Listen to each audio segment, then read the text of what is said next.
Question number 21. And this question was asked in NET 2024. So works are given and where they belong, right? Sons and Lovers, which is work of psychoanalysis, which dramatizes Oedipal complex of Freud. In 1913, it was published and it talks about Paul Morel and his mother, Gertrude, who was disillusioned with her husband, and therefore she develops a close bond with the son, Paul. And Paul also is infatuated towards the mother, and he is unable to form relationship between, females like Clara Lewis and Miriam, right? So it's work of psychoanalysis, 1913 work.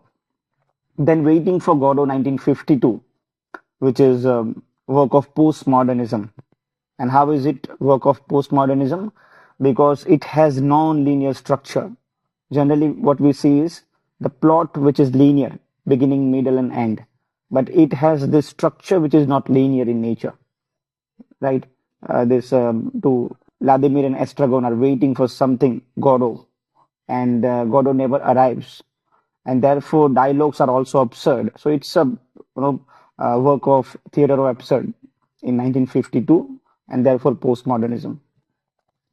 Then A Midsummer Night's Dream, 1600, by Shakespeare, though it was written before. It talks about how is it work of let's say new historicism. New historicism says that non-literary and literary texts should be juxtaposed to know that they affect each other, right? If you see in Elizabethan time how it this work of literature shaped people's lives. So history means how people lived, right?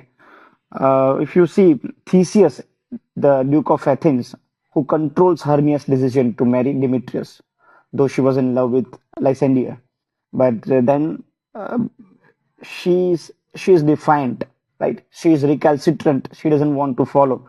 She wants to pursue her love, right? So that way it is a work to be studied as a work of new historicism, right?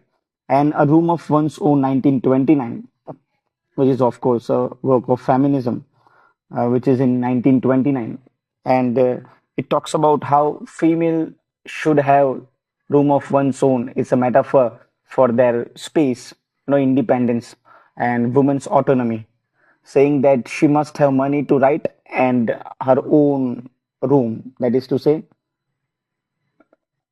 her independence, her freedom to write. Right? This is 1929.